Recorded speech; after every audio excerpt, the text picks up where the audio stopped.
Avait-il everywhere? Yo, novigne avait-il towe? Après pele didi fait torbiti avait-il homecoming planning committee edomi adome. Bidi be mi ana mi anya be mi abo aza hemi ko de to mela e na vajibodo. Avait-il everywhere? Ye wana nya palo. Ya umira bona peki avait-il everywhere? Biserudo yo kela aza unemida. Considerable 19th May 2024 là, azanfe gomejeje ayi ple abofufu kandele abetile team ple miano viucho hokwe tofe team dome. Le jodagbe May unkeke bla velia miase abetile pe history ike efike abetile toucho efike abetile chofe bado fiodogbe mia ayi adonku mia mechichi yoke nongoble abetile dukota nami miase bere hao ple ajo eglinya o ple nyayoke agagbagbe ni le joda gbemagbe wona ajagome chu fi ayin gaton abado fi ayin gawo le brada gbe mi pe kekebla bevo dakegbe a ni apara be ni mewinye ndada nyere la betile o den kono English be cooking competition gbemagbe kiela ni anambe yoke jojome nana lo si le spa dada papele drami dada le toome le mayime a sukuvio hawawo notena hoepe dodo po ikao den kono be quiz competition la betile suku odome nami le kudagbe mi pe kekebla bevo eviegbe a wona ayijile community center ikemi nkona le English be gospel rock show and praises night ni ohajijio akokafu ola hajilavu wuvu anomia dome e me kwesebe ne vala po dijeje le yaoda mi pe kekebla bevo etonbe a mi awo clean up exercise le peki koji papele avetile du kobli buame enuketa koji anome a nyebe ne mi wo vola koji to ava avetile anivi sime our health screening nami ewa our renew health insurance che nami nenyebe akad heku bemagbewa we na ofema he da na jaboba de siade ne nava alebele fida me pengege bla vevo fofo eniegba ni awo street carnival jams pakule fanfare up to hapo de tepere sia de la vitile bloji ni akpoda be menye odudu price de anongodo le mimi dagbe ikenye azape to tiegbe ni kata mi awo leke na mi andobe ni atami ape avo ni ayide avitile ipi na mi ha me fe gbedo hope nkume ikenye debadi aba diga na azape tarojinu mimi dagbe ni azape to tebesi atofo kenel rusen ni kawom na la yi ga danzo be Pan Africa wana ekemido to mana nkweba dumanyu maso afo matoto bi akoso adenle melete ya gba premida wo kagbo na mi sro no cho evedu nti mi afa de konu mi afa jojomanya agba magagagere mi afa do mi afa jojomanya o ma vi alaba matoto ga gbo vi ava gere de konu ma hafi ava gbo mi amagbeto mi afa agbe mozozo leka wo chole ma ha no amachichiare fa atatakpo ametichi ya gba kagba mo kpobe de to biara terenti hano ajum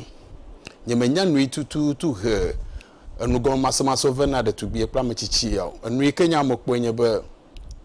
ana machichi ya jum kaka abega fofo blav ena anu ju amba minute bla aven 20 minutes apoto anu jojo ya wonu kunam apoto ya nti ya me bia bede to gbe mo kpobe atwa ya de to bia ju makanu do nya rekentino agbro na mba ye manya gwe tutu ye jene de to bia afi wo no ye jumo gake anuyo kata de to bia wa ye twa heke gake ejago la gbesewu be bia poto ba susu kata oblonya edo agbro na be mele ekpo ma ye hofe wo fabla enyi more than 80 years nenye be ye jago la de to bia jikra ma je bo adwuyo ta eyala ya ye twekoki vola agbefesewujia ejago agbefesewuji nyemanya machichi ka gbo na donu rakpo ye nyemanya amachichi ka nwe na jago rukpo nyemanya kadodo nwi kala woplo ujila odomi ka kenya manya nwe be agbefe mozozo le nwe to pele wa agbefe mozozo fe jojo nwi ma eya enye belele na amagbetofenu bele anui ke na wo be amachichare na yirawo imanyale ke na chohese egome yawo betleke ke wole ha mega dogo egba nukpo mo enye Pan Africa TV ye wona enye dumanyu maso apo moto to bi akoso adanle abale ke mogbure na meletepe ya premida o kagbo amado kpere wona yonti vayi ni chokosira yo ke hafi mimeten edejesi alonya simeka open ko hafi wana wunu egba miape modern dollar ona manyanwe be ma wo ntido afi maje egbe togom efo yi Manuel Ativon enami 11 cities ni choye na makanye miano iko na Abigail Kwachi 21 cities Mensa Offred apegbeji na nami 21 cities yu kata nyenyi chokosira evai John Akpagulu 10 cities ye na makanye miano hana shikpoje manya be nko ya zigedi a shifoje ewunye voa mopobe ya obe chikpoje 10 cities Gilbert Koshi Agudogo na nami 50 cities yo katanye ni chokosira evai ye ne makenye Richard Dejo 20 cities miano Esther Ami Bolu 45 cities ye ne make egba miafo ikawo na be Kenneth Chawoji Kujo na nami 20 cities ye na makanye miato Gbelinos do vojogbe ikachu alakbla na nami 21 cities mena gbefienye miafo iko na be Davison yeah uhande kpere mianti ye na makanye efo Kobla Vincent Banya 20 cities miafo David Amateku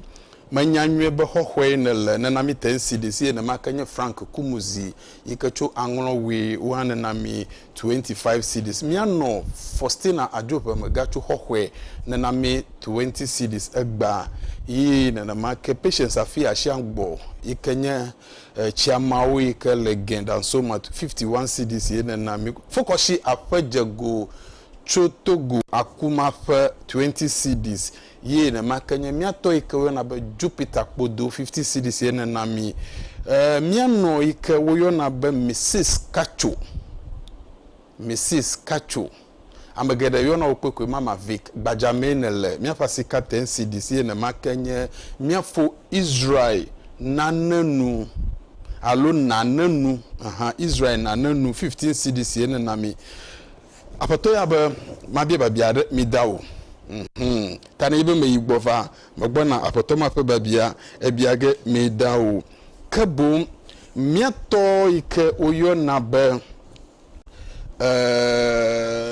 Chaoji biafo ike oyo na be Kenneth Chaoji Kujo ebe egbenye ye vinyonu vi ike oyo na be Peace Fafa Chaoji Pejigbeza yebe elege yo le do won le CBG Bank ebe dibi azamonu popo abi huwa ma opo agbedidi ne eya akple yesro ikenye Olivia akpene Chaoji ebe yesro yelunu eveve yebi huwa ma opo agbe didi ne yi nana makam mei magbo bidao kagbo bo yo ozigbozi eton la kanyen ke kama oh enu so samna ma shama ya gaka loko manyama de ka o hajiji o mikata mi manogo hu aganyuga mi kata mi le ji no ga ganyuga mi da wagba mi de ma bia obabia ya babia ezigedia okay kemi o mi de school go kosuma vai mi sro nu ya le school amayu kata no Togo o de school a o pla nu ya lo sro nu ya amayu le Benin o sre mi amu mi nya va o mi le Ghana ma mi sro nu ya ikenye jojo manyade ikan amechichere ka hamele nu fom 20 banyenya tefelo manyenya tefo egba mekpo monu popo ya meje ma bia obabia yenye be ube evao mi no ngochipo le togbi agokoli fo poplote le wonu fofo me ha na fonu tonu mavai enya ike meje ma bia wonye bo uno bogblombe evao si le ngochi de togbi agokoli fo nguta seseta maga repeat kal magbubo obe evao si le ngochi de togbi agokoli fo nguta seseta nyata fa kaele nyaya ma nene mai wula na menye nene mo alaka ocho hele evao le toji oh akpo ni zo yan ba magbulo ho ba mi va o fanya enya bubue wo nya mi zomo le gbe nto fi va do afia to ka muvu va to India va to Babylon va to maison mo le gbe nu gade o zo moji shika ahi o zo na ma amachi shiawo va do mi abo àwọn ko chi kwao ahi o yinya me o ka konu ya le jima ha plodu ao aya àwọn ko chi kwao va do mi abo na ma ko nu gade va boule mi comme se ma cavale un tina mio aleba ai de via ova nu tabia mi ren ko ya ma chichi a o ga nyango betowa enu agada o ma ya o shima safinu nya safiela o maliota on to pa o fa mtinya o kan be okoko de nu o gome nya de kama be agokoli ba de funami le ni ya mochia madame nami toba aglimatoto ma huzago ma oba e odu kokoshile agokoli boa e madame nami ko ba makawe glimato shishima magbo mi ba amoma gale yo ke manyamlima odua awo manyamlima ni ezo yeba abawo nyo budari na tobi honya ye onuma onya abawo budari esu mianko haula nene maka yamagbo mo be agokole mi unto mi anovi egbegbo wa ye na boy yeah jipia oba o e kovia ya mi te fama yige jipia gale ngochia bagbo na fifi la be bienye be enyamade nya te fo wonya bagokole fa nguta sesetai misia nta se sane kama nonyo moji mozon miele afi o la ba machia na chia on to gbre se mai so mi va do katu mi lo katua mi a onye vao na north of Ketu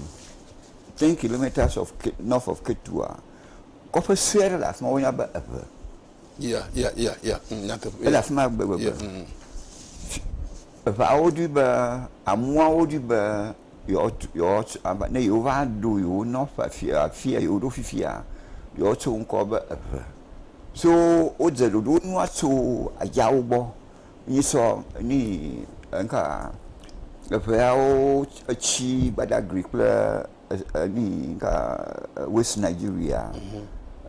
o ni so o do ki dare gota ba yo va o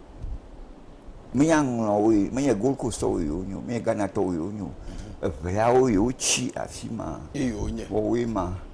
o la afima fi nyanya ye fa Paul Badagry fifi la bida o mogbo na afia ba mati be emene kofi be enya ma menye nyatefe wo nyu nu ko ma ba ye bare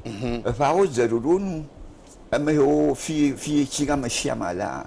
o je ko ma so aja o chi Nigeria o fa kware va dahuma o tun ko be ye dahuma ame ho dahuma chi ga o chiao beao ma shia ma do nu ya o do be na yo o ni kwa do no ma ji ko so mo do hu ka va do ngochi me yo fi chi ga o chi me yo fi ga hu so fi ma ko va o le ba me ho va chi ngo e ho va ngochi ya e je ba yo ga so le ngo ba so va akbini ojo ani asoglia ojo bia ojo chito ojo ka tan ojo zo mo de ka hu ka mu hu ka va da de o no fa zremano mi ga ka anglo ke va ba ga ka na va ga mi fa history ma aglima toto ma manya shi manya fa shira we ma e ma ne dem va ilas so nya da kama zo nu ga da history ha o glo so mi antia Medo. Tafi be nyama gbo mo to agokọ linti amenye nya tefo onyu. Nu makuma dibe me ne kona ni agokọ li anto ha oyibo. Nyama yo ma siba zare ka zo afia ngono. Zigbanto ikenya mo wo interview play gbo na mbe nu ma be glito to nye mi to gbo le glito na. E be glito to nye to mo le tamenye. Ni ala ba machia ma do odwi be yo ason le ka ko machia ma va mambu afia ngono ho gona na o cuida di ho do scotora eclivia ora o va puto fa o da di ka una machia allora cosa sono me afia o la boci coci zare kama no io ka kai ma magbo ho ba ma toto story ma tolie manya nya tefo nyo mi na obe toli o je da ko manya gbo na tefesia tefo ikena le mi kpontri ga fu yam na nye be ele wona ekpom yo zubo o chijo na wokwa we the Facebook na be phone no asi o na the Facebook na by Deep Pan Africa TV aloda di togbi akoso the Facebook kwa ele wona kpoge live re tepe ma yene na make amoyo kata le YouTube na nye be na by di Adam akoso the YouTube wona ya na le kpoge abale kan o lele TVG ha pepepe en kana nye bana dibi akpere mianti le ganya ogoma miapo number enye ike le television aji 0243408086 0243408086 mida obanya la sio manya story maka kwe oba togi ho ya be ngo aba ho madina yo so ko na to pa ba ngo yeah avo me ne me ango ko chiko o we nye togi banya ema mi gbo afa tepema ne gera anwuru ma ono goglobe e ka anwuru vadua o fe fizik pichi tepema alebe togbi sri dovia yike o fe nkobulam ebe onyinu evia gbebe me igota nyinu ovi ko ba delanja yi atogolo yo gbe yo do delanja yo yi obo susu matai anwuru fe fizik bia rotate na do nyatepo nyebe anwuru fe zikachi Jipia na ile Egypte Jipia a fait le Jipia a fait temps a fait le cas o ya de tia o de fifia o de tia o mais de tio de tia o the priesthood nyamba de tia o So après temps le jipia unti après le cas il dit qu'il o epo ma o manya oji gbogbo manya oji na jipia o ma do fio après veve o ya ahonvio ahonvio o fa de chi lengu yen ahonvio o fa de chi yen alo aisu. Okay. Now danation vraiment après pour nous vraiment oui kaka Egypte ka o no fima na gada Egyptian ya ma akse togi papi a de laza un ko ye papi hawo o yen batao so renové so kaka Babylon kako renové no jipi maji batao bla azovian l'Égypte a pour tobi papi jikanya adelaja fufu tobi yeah ne va to amehot va to Egypte Ethiopia va to Kwara va to Kush afira do ni a Egypte a pour tobi kunui azovia we so on vraiment batao pour zovia wa o fiama dum so Babylonia bu kaka va do Egypte ta fi binimi asegoma story ma gbomo le be atogolo pakple adelanja yo unia story ma fi ba lakpa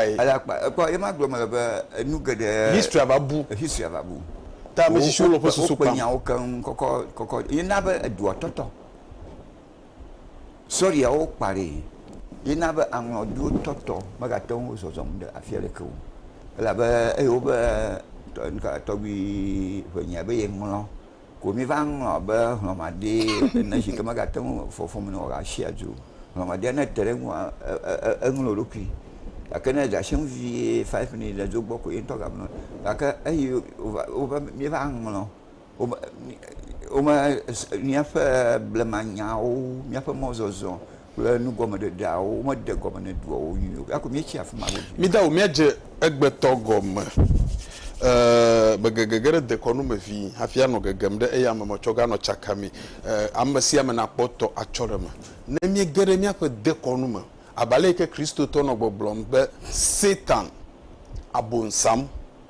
gbogbovo o mi ga to gbogbovo demo Satan won to be abonsam le agbe to ye me mila na ne de lagbe mo yo na ba abonsam a nanje be mitwa maudada na nende gale ugo be abonsamwa ehi ma o nu o kata enyi akle von le ma ezandona enwokana echizana ndohuna so no be nyasande edebe na zishinye bele mauma evondi enyueli so miam gbeto doma amavoli amanyoli na gada mawu boha amanyoli mawunyoli mawuvoli nu the sha de la nywa yiko is always the pair of the opposites nyasa now kaka nya abusang maglomola mawu so ja fu bona hu kaka be azu amagbeto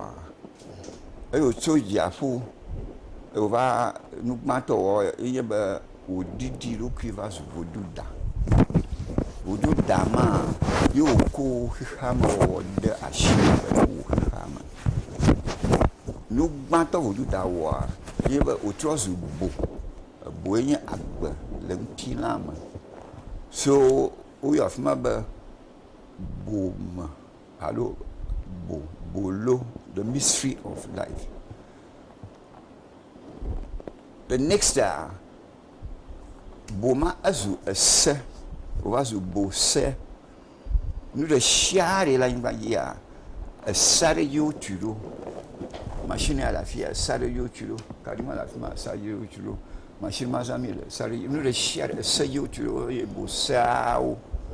e o so bosama vazu boye boye comme il ba nous de chia de machine à comme de la fille nous le faut nous vous so fu afi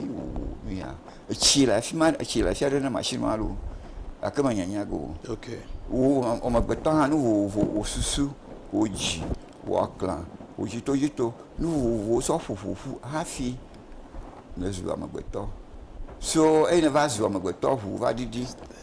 to boyama vi vado bota que azu mind intelligence koba botani como when nia afina vazu untina que do bota susu o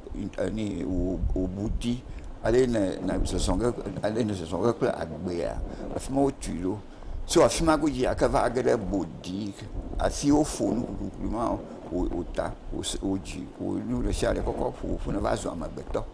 na e na vazo amagbeto wo gon lu pa yen e de na wo sema oji afi atan ana ogbe o de ji anyi ba yi mi le ya na ma ko ala ko wo amagbeto ko na ma ko anyi ba ati akpom ne la na ma ko eto akpom ne na ma ko o mali mo na ma ko so nda shia de na mi so zonga ko no wa je ba mi awo fa se oji won to ha na wo seji afi atawa kwa bo na mi enu ma wo ma na bia o no afia hipi o kwa ile putabe o de chine alo o fia nu wo nka wo miele yo bo saum ti wo appropriating and dealing with the laws governing life. Quand on fait bon, mais c'est gomme, il vous mais c'est gomme là, le mieux, mais c'est gomme na miaro. So, nyama yo bo saum ti wom. Ela ba ado ina nano li beno be ora oko shipia ado na yigba no mo lo o ya ve ma fiade. Ava ano fima ngakava afi agbo. Nka wom yele yo bo saum ti wom no evu o senyama. Vivia va so bosang afmenya bosang waso vagede miafa niama miafa vegbama nya bosang wa de kama yo bosang ti wom o va so bosang daka yima goglombe bogbovrio madio la comme amavlio di o ma wonu yi oja gajio alors on de funa on manye gbogbo fo pe nya gbogbo le Satan abale ke akwa na ire Kristo to gba ufuna nu abe Yehowa ma wajifo ehodo wole tepe makro wolem obe bonsam kple Yehowa ma wo no jifo alabe Yehowa ma wo edasila bonsam zibe never nyigbaji etafia be na le Kristo subo mo yo be Satan ya goma ko de mala Satan de ya ma de bosang ya goma ko ba yo bosang wo ve gba yo masanyu okay me kolle te so bosang wa de kamalio okay now Satan ya ma mo ni be gbogbo vlioli gaka mi ma be gba ko ne be nya Satan satane sayanya eternity, so eternal mind. Jika me satani, me bobovon. Kaka iha vagademi o hebama. Ama vlioli, ama vonli, Amerika ana onu o devovon o agbama. Jika inya ama vomi yona. Essa vergua. I'm a voin. I go never. If I know one now, another for von, I have a void de walk. Matimba, I'm a voin. If you have a master go my lake, wo Satan man. Ya, manya, ya, Christo Towa could mother me. I may have my bio baby, for Mediba Mai Magbo, ever my bio baby. You may not put. Bosusume lasio yeji menya uchichi matepe ne chido gaka bede kakpilo de tugbi ke boje fa gbo mozozo ma ma bi obenu katutu lebe na wo hafi na no agbediti maha mogbona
Akobe ba me tavo ibo alebe ne ponye nududu akobe na ne jora afo menam aha nye nyonu fia mama vesoa ikenye nye nyonu fie kele humia eto ikejia enye ya etro megbe egbe nye kosida ve pepepe ye oyide togba ugbo aha afoto ya kpomi le du fia yeta enye nududu tro egbaro kwate fema ao eya azande kemi du mi kozi ezi kemi kole mi ada na be fefe va ya ha eme udu ala ta foto ya kpomi le fia oyo na be koblan agbovi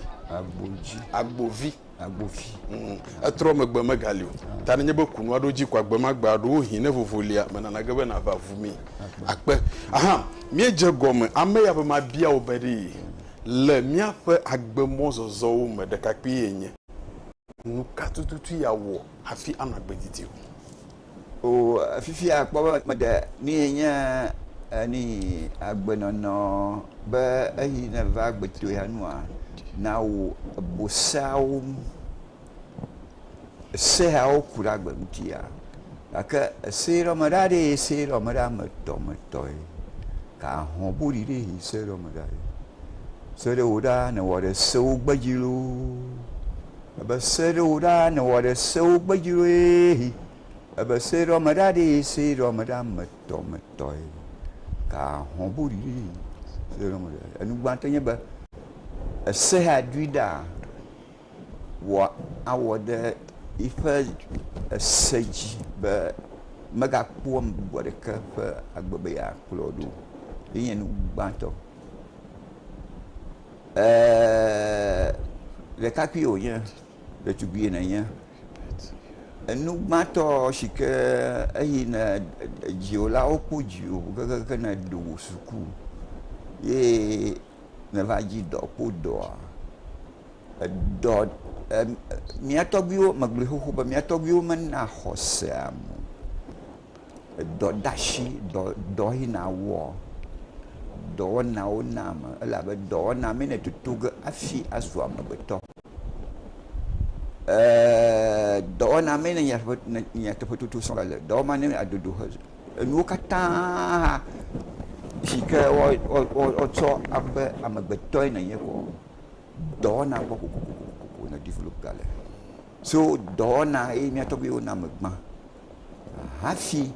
e do na va na lem ko do agba nti na na masoso mo e fa o kata magbom na mi ba Christo gbenono ha o cover va de mi da le mi afa moji na yuhu ye agba na poba nu ha o me le masoso mo yo ose toda jimo na va yo ose na glo no bo ala ne zo me ya me be ya wala yi ba yo me pro be na wo ka daga da mo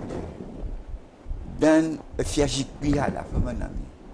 ne va te fiaji pi am fiaji pi o fia o go me ba fia o mo fia la o nya ene ko ba na ma so na ya te fia o mutina bibo ni o me le global leke daga moji so nu mato na you na aji o se na global ni ha o zonle no wala now o ka daga moji so no yen nu mato o dona dan ni o se ale o se na zo na ji avalia dan ma u halem wa yente fiam mo hi obe atola gbama Dade made mulu manyu, la luzwa di made mu manyu, dade ma commandito manyu. So, da yin fu ka ne ma gada hosare ka bo afi eku ogbada fu ga ko di. Fu o kata ma na ehina le ko habu ha o ma no go fu ga music akodi. Da ka na mau halemo. Yo te fu now ba ya to mo afu de ga now vie ano fu dem no ene te da ma chicho no pom du o gloa o va jibe a de fua o ga bie o seta yo se benya kezo ma wo de be no bo ka fi ma ha fi o proga da de ma wo de fa mo so na mama zo do na agbo na ya na yoga na noa na yoga ni ba do da shiwa do na we de die encore do lui encore tutui adudu do ki bobo ni okata ko na ana amna ko yido dan chiu na wo no na ma mamnen wa la loma anen wa ma afoshi maga ba ye to ku na ba na nen wa ma ojilao avo ka na ma wo ma ku hama kata jizo po na do jizo na ma maga ba ye ka ko ya ko jizo na ma wo ko ka ku hama kata bobo ga dan tiu nebe na yoga nya ka ele ti bi agbo menya ni yolo menya nya mesegoma ala ba mele de kon nebe na yoga nya ka ele ti bi agbo menya mesi amelo ho gba mesanyu ama gugulum na yoga go menya ba nda shia de o kona ba na kubo na ko ba ye me dai fa gaji nya ba ko gbeto no chiwo na le da o doma ei da o ba doctor bo so if nga stethoscope we ga do that da if ji aba ko do ni aji de viaji ko sha yo ya ma o ga hu o ji o nga o va do that togbo aba do de viaji ko establish a rhythm a rhythm 72 in the minute. So a shy na lagbama at the keep a 72 rhythm ma no like over hypertension no over blood pressure anemia so the bana poba if a gel gaji ni du ganala afi jimana no gaji ni poganala afi jimana no gaji na kuna na shika odo ya ka ya malaka enye konyi so na yiko emeko vo afifia kel nu fom chu agbe no didi be wagbe na didi agbo belebe na yo se to so no shia no yo ko da shiwa no shia de gajiole fu ya obana klo ha gajiole obana klo na de chima maga so she ko de petromo la na de che petroma na de zuma na chima la mo na de zuma ko ventilo cha ko bo aso so e fe be nu yedi agbo ko nyebe konyinyi awo ni me ba ko yebe de na len de shia de ifa gaji emeko me nyon ni le gbo ha nyon ne de ya maga do so ne e makata na achi zuzu na nsu ne de maga do so ne nsu na chi achi mavu yo kama da ni nsu fa gaji ai ne we ma ko nto ha o ma jizo kwago emeko so na ma yo ne ba na yoga na dokio ayoga ne nsia no ye oda show na koyi mi dawo nye yi ye melody maji ma bi o le wonu fofo ma ga gblo ha be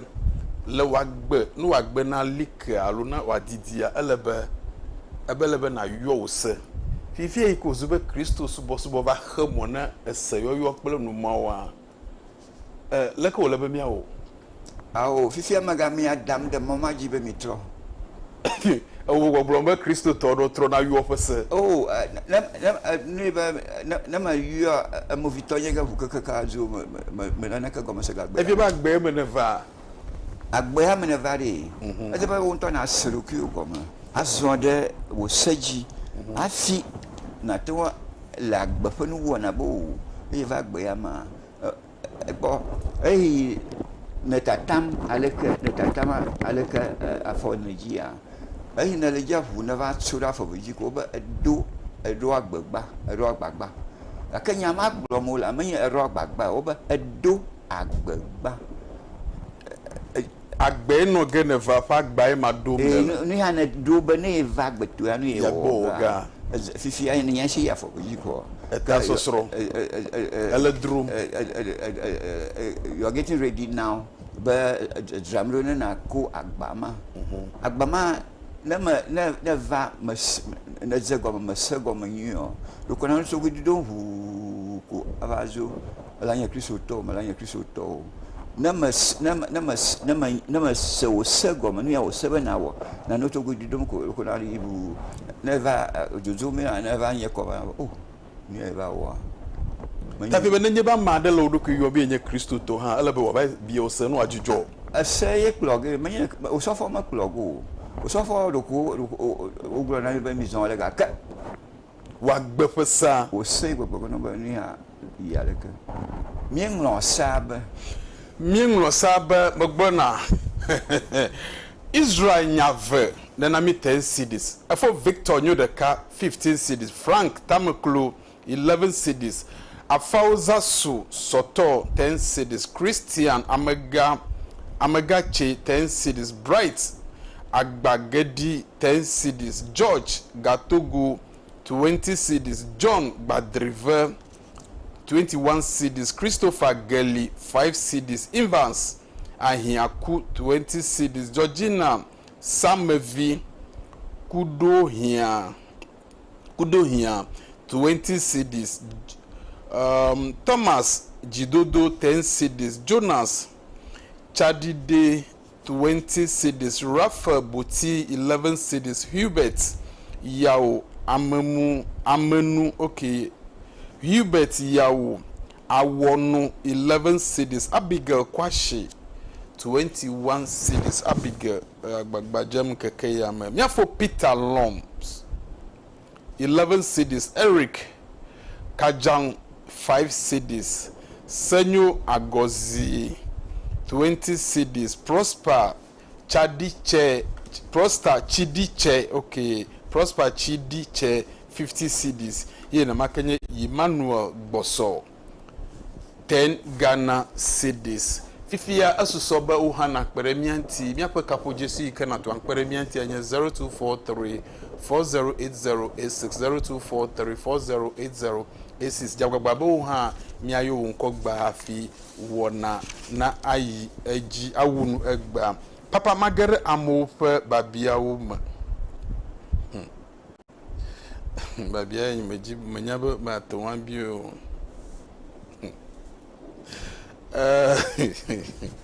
ame ma bi obele ke mi atogbo no nwochi di obemi no glime nyatepo nyebo tokpo gan fu hala o towo alo egli fu hala dubli boy ozuba mi atogbi o fe wo we nyanyi ke ogba atupa ple ahun wo kore anyia ma fi ojo hanya hatu enu ya obenya tepo nyebe gli ko bela nwochi a obenya obobe mi atogbi o wo we danyi hafi otu glia yobe agokoli na damo wa gba tupa ople enu aflongu koreme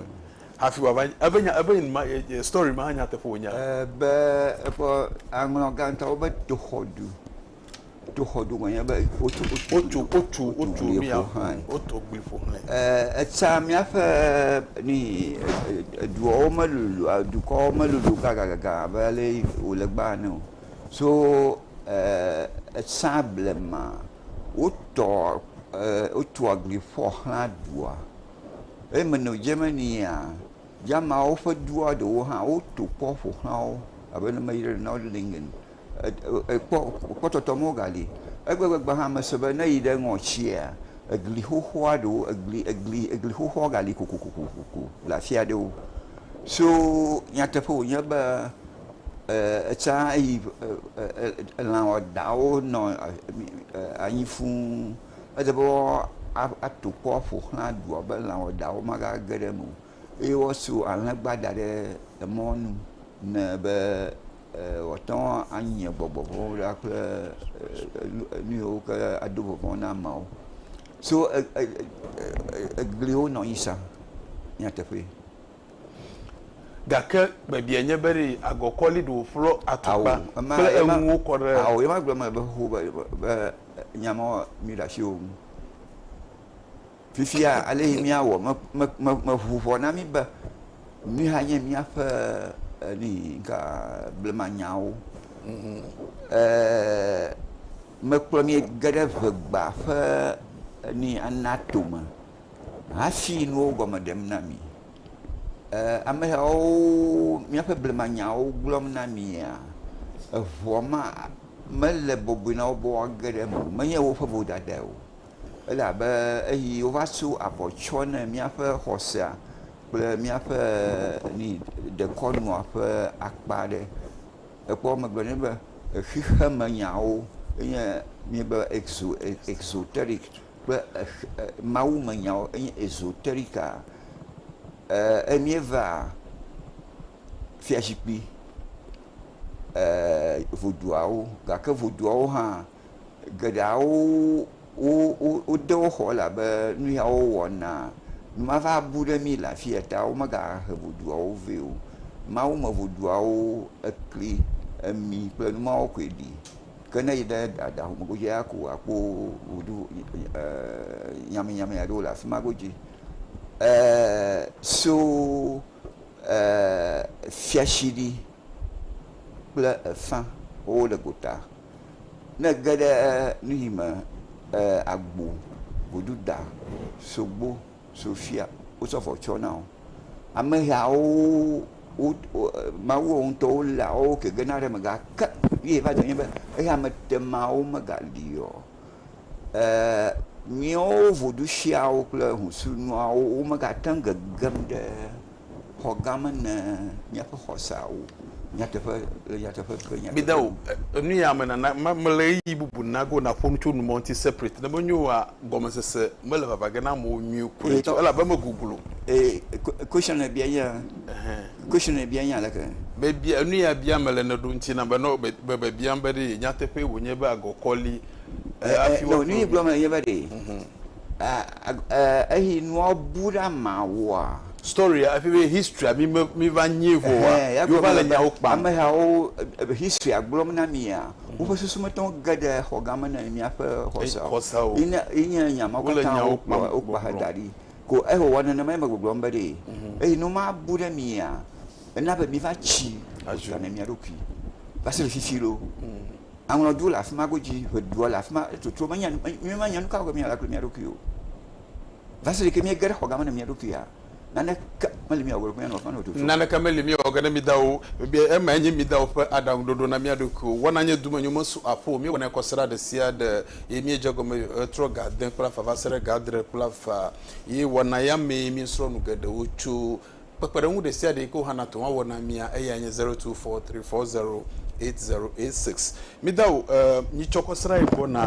glova ibe la gbala de nlo ni chokosra ibo na mi nu fogochu agbala manti te pe kana duwa mi nu fogochu ti ame ma bi obe aba chokeke ye pe devima ye to bia hotwi mi onwuru mbe hotwi ye to nwo be hotwi now aba hotwi alo hokwia ye jie yo to gbe na yo to gbala e kwo shikoreji alabo yo kwo de fuomu le de konu mede hotwi otenko do agbara e ma bi obabie ma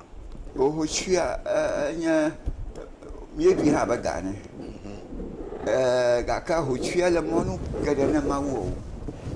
ala ba yo on do le hose mi o hose blama fun ala gba ba na gade a fama hotwi damo de na gade ni mawo gbo ni aholi o dana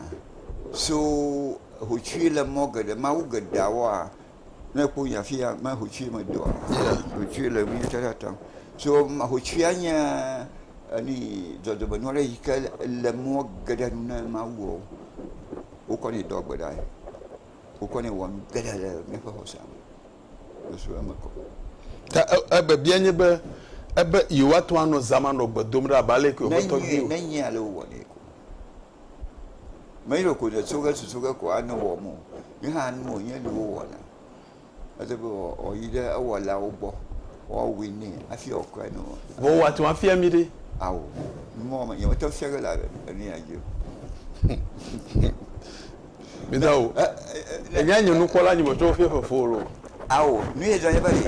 nye kesino nu ye nyenu kola o no mi ma to nye kesino nu ye la sinyele nya gbe ma enye ala be nyima nya mu yo kele nye pomu ya bet ye nye kesino nu ye kele sinye na no oli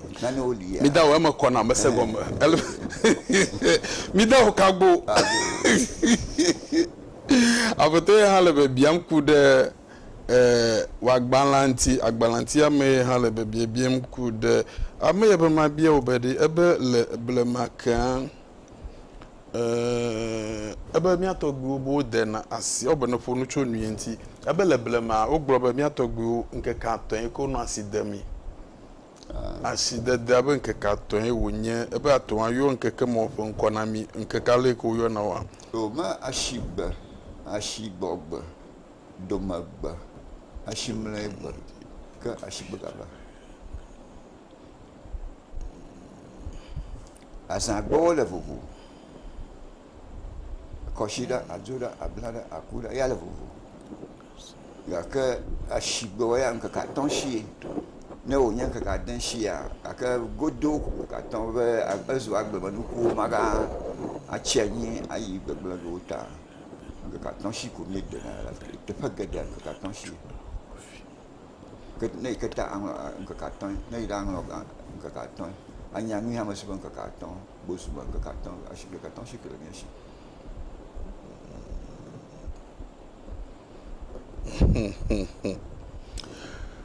amaya mabia ba nanye be wuji amade ika aba nanye be wuji amade ika umowo pantinu oba nua nyemeji be okay ma pa ba bie ma aba wuji afi matwe ko ba amajivi ma wontinu ma wo nka aba ma wo de ma wo asoro pantinu yo jivini le de kono fa nya agro ma malolo asoro ma bieta ba bieta yo jivini eji nyonu vini alaba ika de viado soro de week uno esoro de ma o menamo nchua ova esoro de fo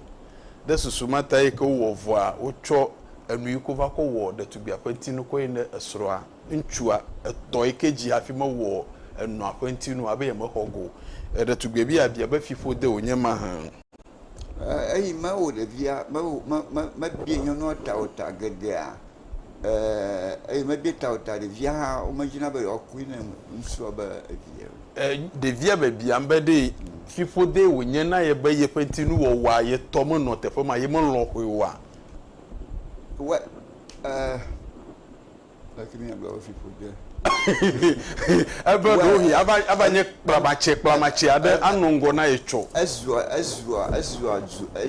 du ko de se de club azuva okay va gonye ba fufu ma la chiwo so de via a fil ba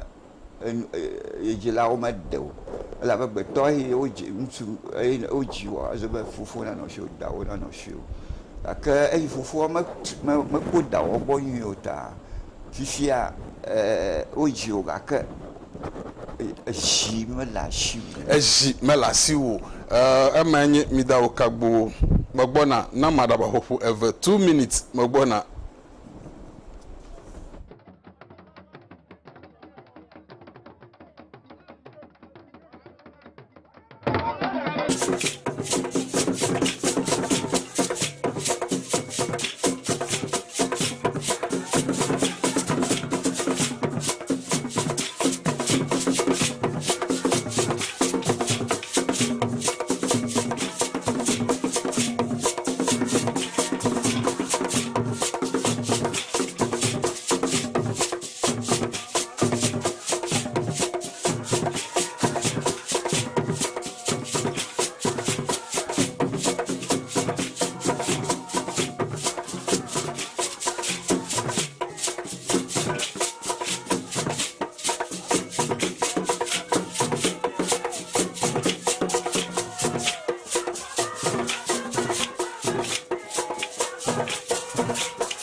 Ojibare mi yi gava tu keke amayoga opepere nwado motalo nye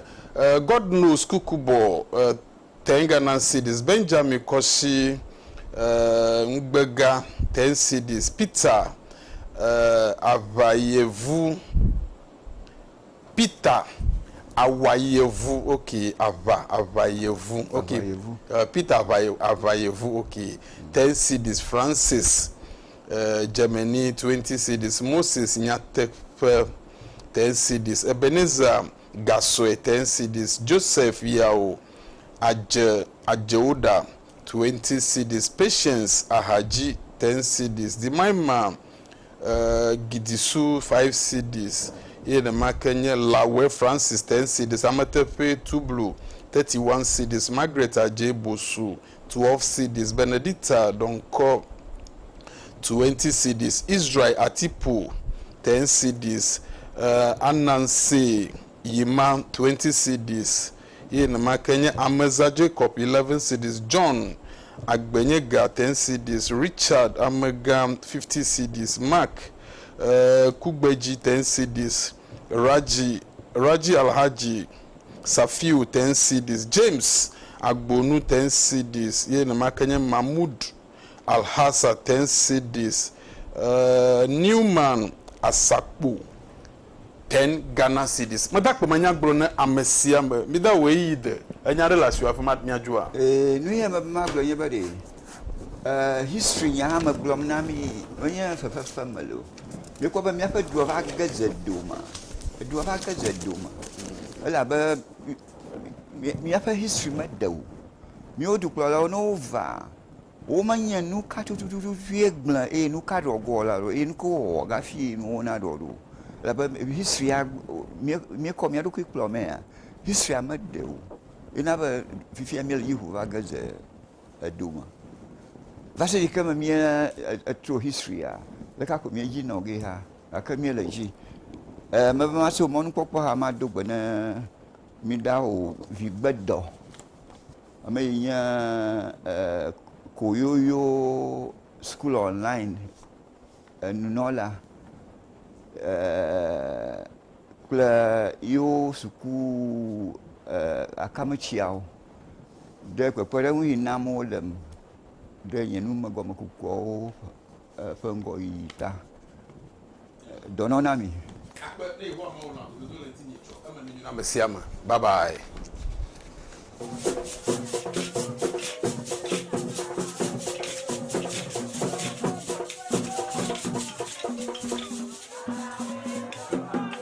Avait-il évié? Yo, le vigne avait-il les torts?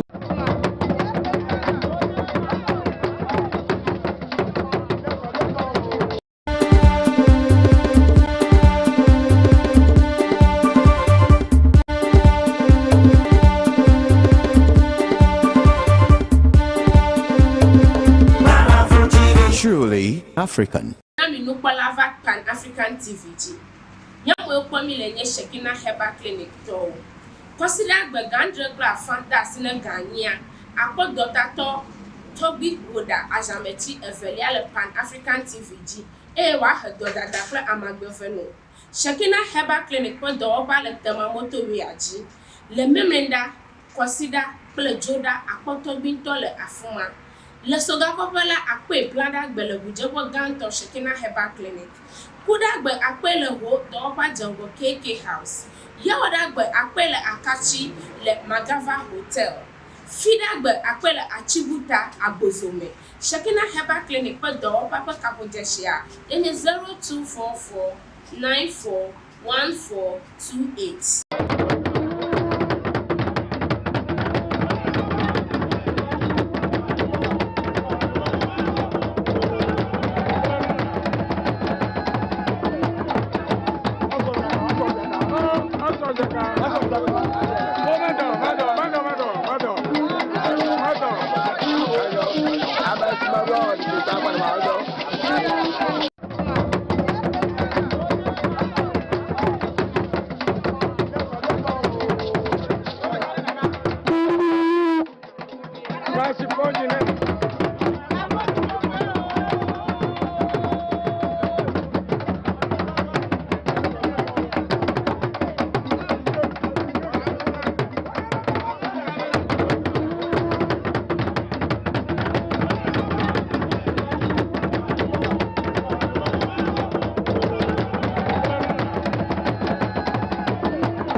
Classic